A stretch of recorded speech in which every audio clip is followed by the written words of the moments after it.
देखिए, देश के 9 बड़े विपक्षी नेताओं ने, जिसमें 4 सिटिंग चीफ मिनिस्टर्स हैं, 4 फॉर्मर चीफ मिनिस्टर्स हैं और 1 सिटिंग डेप्यूटी चीफ मिनिस्टर हैं, इन 9 बड़ी हस्तियों ने आज माननीय प्रधानमंत्री जी को एक खुला पत्र लिखा है और उस पत्र में ये बात पूरी मजबूती से माननीय प्रधानमंत्री जी के सामने रखी है कि हमारा देश आज भी एक लोकतंत्र है, लेकिन इस लोकतंत्र की जो बुनियाद है उसे लगातार हिलाए जाने की कोशिशें की जा रही हैं। कैसे आज अपने सियासी प्रतिद्वंद्वी पर सीबीआई, ईडी का प्रहार करके, तमाम एजेंसियों का प्रहार करके उन्हें पकड़ पकड़ के जेल में डाला जा रहा है। और ये किसी एक पार्टी तक सीमित नहीं है, तमाम पार्टियों के जो भी विपक्षी दल मजबूत होता नजर आता है, ईडी, सीबीआई उसके घर पहुंच जाती है, उसे दबोच कर जेल में डाल देती है और फिर महीनों सालों उसकी बेल नहीं होती। इसके साथ साथ ईडी, सीबीआई की कार्यप्रणाली पर भी एक बहुत बड़ा प्रश्न चिन्ह है। आपको जानकर अचंभा होगा कि पिछले 9 साल में सीबीआई ने जितने मुकदमे दर्ज करे उसमें से 95% मुकदमे देश के विपक्षी नेताओं पे दर्ज हुए। इन्फोर्समेंट डायरेक्टरेट ने, ईडी ने यूपीए काल के समय 112 जगह पे मात्र रेड करी थी, लेकिन एनडीए यानी कि प्रधानमंत्री मोदी जी की सरकार के दौरान, यानी कि 2014 से लेकर आज तक 3000 से भी ज्यादा जगहों पर रेड करी।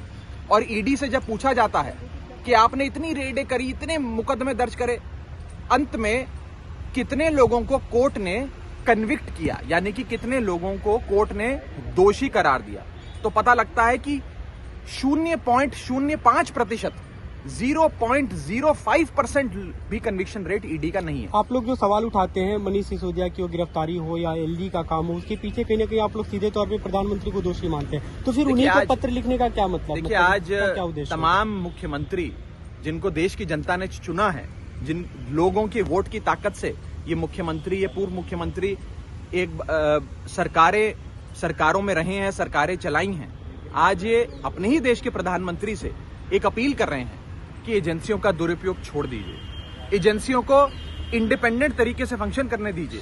और ये सारी जो कवायद है ये ईडी, सीबीआई तक लिमिटेड नहीं है। आप देखिए, इस देश में गवर्नर और लेफ्टिनेंट गवर्नर के दफ्तर का दुरुपयोग कर जो एक कॉन्स्टिट्यूशनल ऑफिस है उसका दुरुपयोग कर पॉलिटिकल स्कोर्स को सेटल किया जा रहा है और हर कोशिश की जा रही है कि विपक्ष को कमजोर किया जाए, खत्म किया जाए।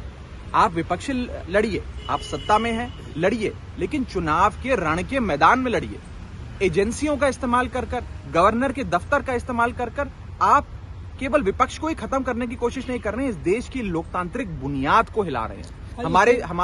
हमारे basic structure of the constitution में भी लोकतंत्र की बात होती है। अगर उस लोकतंत्र की नींव ही हिल जाएगी तो इस देश में लोकतंत्र सिर्फ नाम का रह जाएगा। और इसी के साथ साथ मैं आपको एक महत्वपूर्ण बात बता दूं कि आज इन तमाम पार्टियों की 9 की 9 जो बड़े विपक्षी नेता हैं, इन सबकी विचारधारा अलग हो सकती है, ये अलग अलग रीजनल पार्टीज को रिप्रेजेंट करते हैं, लेकिन इन सब रीजनल पार्टीज, इन सब आइडियोलॉजीज को बनाकर हमारा प्यारा भारत देश बनता है। आज उस भारत देश के तमाम निर्वाचित नेताओं ने माननीय प्रधानमंत्री जी को चिट्ठी लिखकर गुहार लगाई है कि हो सकता है कि हमारी विचारधारा आपकी पार्टी की विचारधारा से मेल ना खाती हो सकता है हमारे विचार आपके विचारों से मेल ना खाते हों, लेकिन आप कृपया कर